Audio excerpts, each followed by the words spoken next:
सातारा शहर पोलीस ठाणे हद्दीत season cafe व द फूड कोर्ट, पत्ता विमल एम्पायर, राजलक्ष्मी थिएटरचे बाजूला,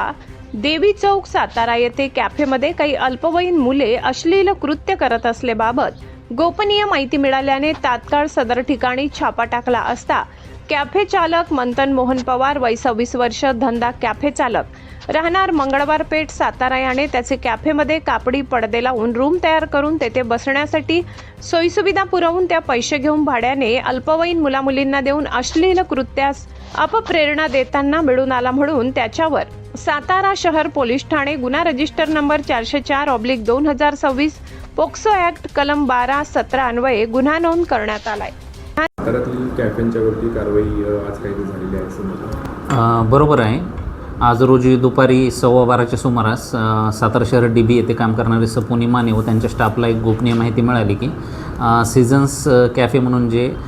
राजलक्ष्मी हॉटेलच्या बाजूला जे थिएटर आहे राजलक्ष्मी थिएटर, तिथे तर विमल एम्पायर म्हणून बिल्डिंग आहे आणि त्या ठिकाणी एक तावरे म्हणून इसम आहेत, त्यांचे सीझन्स कॅफे म्हणून फूड कोर्ट आहे आणि हॉटेल आहे या नावाने त्या ठिकाणी ते दुकान चालवत आहेत आणि त्या ठिकाणी अल्पवयीन मुले आणि मुली हे गैरकृत्य करत आहेत अशी गोपनीय माहिती होती. त्यामुळे DB स्टाफसह त्या ठिकाणी जाऊन त्यांनी त्या ठिकाणी संबंधित मालकाला सांगून पंचासमक्ष त्या ठिकाणी झडती घेतली असता तिथं अल्पवयीन मुलगा आणि मुलगी आक्षेपार्ह स्थितीत मिळून आले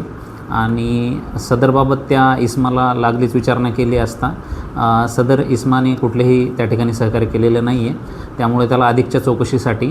पोलीस स्टेशन येथे आणण्यात आलेलं आहे. या ठिकाणी पॉक्सो कलम 12 आणि 17 नुसार सातारा शहर पोलीस ठाणे येथे आम्ही सध्या गुन्हा दाखल करत आहोत. सर, गुन्हा दाखल झालेल्या व्यक्तीचं नाव? गुन्हा दाखल झालेल्या व्यक्तीचं नाव मंथन तावरे असं आहे व त्याचं वय 26 वर्ष आहे. सर, साताऱ्यामध्ये असं एकूण किती शॉप्या ज्या आहेत, कॅफे आहेत की त्यांच्यावरती आपण या पुढच्या काळामध्ये निश्चितच साताऱ्यासारखे जे काही ऐतिहासिक वारसा असलेलं शहर आहे आणि सांस्कृतिक वारसा पण सातारा शहराचा मोठा आहे, जिल्ह्याचा आहे त्याचप्रमाणे, तर या ठिकाणी असे आक्षेपार्ह प्रकार होणं हे निश्चितच स्वीकारार्ह बाब नाही आणि अशा प्रकारांना पोलीस डिपार्टमेंटकडून कुठल्याही पद्धतीने थारा दिला जाणार नाही हे मी या ठिकाणी स्पष्ट करतो. आणि अशा स्थितीत जर कुठले कॅफे असतील काय पोलीस विभागामार्फत एक शोध घेण्यात येईल त्या ठिकाणी.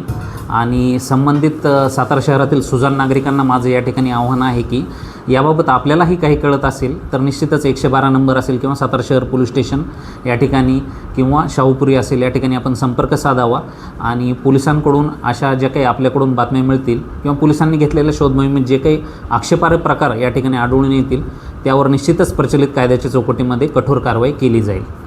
सर, दुसरी गोष्ट की बुलेट गाड्या असतील किंवा ज्या काही मोकळ्या गाड्या आहेत त्याच्यावरती सायलेन्सर आणि जे सायरन ह्या मोठ्या प्रमाणामध्ये साताऱ्यात आढळून येतात, तर त्यांच्यावरती काही कारवाई होणार आपल्याला? निश्चित सातारा शहर वाहतूक शाखा आणि सातारा शहर आणि शाहूपुरी पोलीस स्टेशन यांच्याकडून आम्ही लवकरच एक ड्राईव्ह घेत आहोत. त्यामध्ये जे काही आपण म्हणताय मॉडिफाय सायलेन्सर वगैरे वाजवतात, मोठ्याने कर्कश आवाज करणे, मोठ्याने वेगाने गाड्या पळवणे व इतरांच्या जीविताला धोका निर्माण करणाऱ्या कृती करणे असे प्रकार काही ठिकाणी दिसून येतात शहरात, तर यावर पण आम्ही निश्चितच लवकरात लवकर कारवाई करू.